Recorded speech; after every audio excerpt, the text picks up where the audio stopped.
Hello, नमस्कार दोस्तों। आज की वीडियो में आप सभी का एक बार फिर से स्वागत है। पहले तो आप सभी का धन्यवाद कि आप चैनल को इतना सपोर्ट करते हैं, लाइक करते हैं। आज की वीडियो में हम बात करेंगे पशुओं में डिवर्मिंग के बारे में। देखिए, पशुओं में कई तरह के कृमि पाए जाते हैं। इनमें से कुछ एक आंतरिक कृमि होते हैं, कुछ एक बाह्य कृमि होते हैं। और यदि हम बाह्य कृमि की बात करें तो उसको हम अपनी नज़रों से साफ साफ देख सकते हैं और हम साफ़ सफाई के माध्यम से अपने पशु को स्वस्थ भी रख सकते हैं। लेकिन यदि आंतरिक कृमियों की बात करें तो हम ये प्राय सोचते हैं कि हम हमारे पशु को अच्छा चारा खिलाते हैं, अच्छा दाना खिलाते हैं तो उसका स्वास्थ्य भी निश्चित अच्छा ही होगा।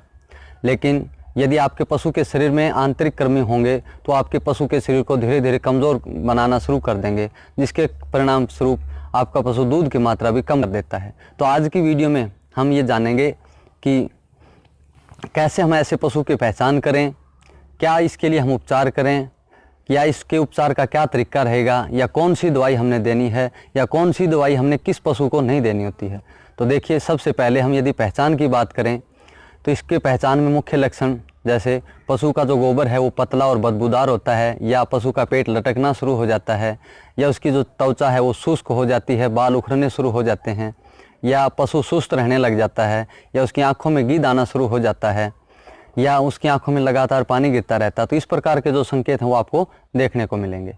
और अब यदि हम बात करें कि इसका उपचार कैसे करेंगे तो एक सामान्य सी बात है जो कि आप सभी जानते ही होंगे कि जब पशु के पेट में कीड़े होते हैं तो हम उसको एल्बेंडाजोल और फेनबेंडाजोल हम देते हैं। तो पहले तो मैं आपको एल्बेंडाजोल और फेनबेंडाजोल के बीच में जो अंतर है वो आपको बताना चाहूँगा कि एल्बेंडाजोल तो हम उस पशु को देते हैं जो गाभिन नहीं है, और फेनबेंडाजोल हम उस पशु को देते हैं जो गाभिन हो चुका होता है। लेकिन गलती से हम एल्बेंडाजोल हम गाभिन पशु को देते हैं, गाय या भैंस को दे देते हैं तो गर्भपात तक भी करवा सकता है। तो इसलिए आप इस विशेष बात को ध्यान जरूर रखें। और अब हम यदि ये बात करें कि ये लिक्विड में आता है या टैबलेट में आता है, तो देखिए एल्बेंडाजोल और फेनबेंडाजोल दोनों टैबलेट के रूप में भी हमें मिलती हैं और लिक्विड के रूप में भी हमें मिलती हैं। तो हम जो चाहें वो यूज़ कर सकते हैं। और अब हम यदि बात करें कि इसका तरीका क्या रहेगा, तो तरीके के लिए देखिए कि आपने एक चार्ट बनाना होता है और पूरे एक वर्ष के चार्ट में कम से कम 3 नहीं तो 4 बार आपने अपने पशु को इसकी खुराक खिलानी होती है। इसमें एक विशेष बात आपने नोट रखनी होती है कि आप जब भी अपने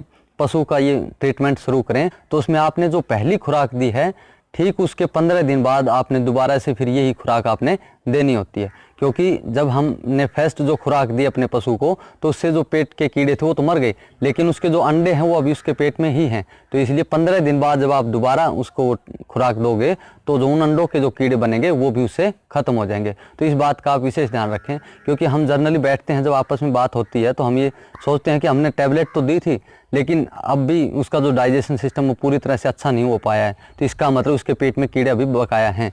तो इसलिए हमने इस बात का ध्यान रखना है कि टैबलेट यदि हमने आज उसको आज दी है तो एक खुराक आज से 15 दिन के बाद भी उसको दोबारा ही देनी होती है। तो इस बात का आप विशेष ध्यान रखें।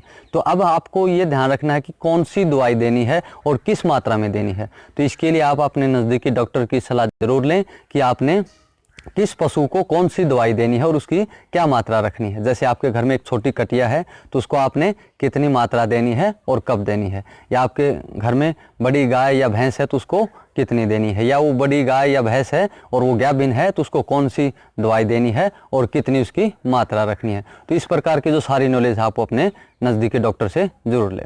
और हाँ, इसमें विशेष ध्यान रखें, यदि आप पशु को कृमि रोधी दवाई लगातार देते रहेंगे तो उसका पाचन तंत्र भी सही रहेगा, और पाचन तंत्र सही रहेगा तो पशु दूध भी सही दे पाएगा। और लेकिन यदि आपके पशु में पाचन तंत्र में गड़बड़ है तो आप ज़रूर ये समझ जाएं कि उसमें अंतःकृमि जरूर है।